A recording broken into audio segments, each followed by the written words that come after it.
Tucked in the royal town of Kuala Kangsar, the Ubudaya Mosque stands as one of Malaysia's most breathtaking architectural gems.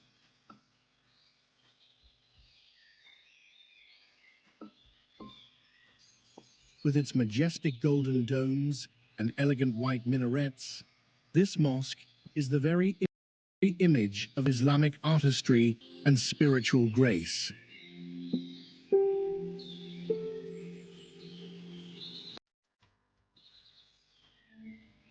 Commissioned by a sultan in gratitude for his recovery from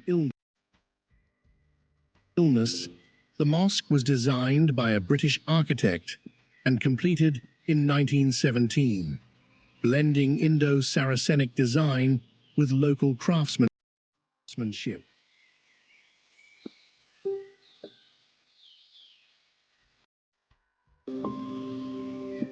It shines like a jewel among the green hills, especially at sunset, when its golden domes catch the last rays of daylight.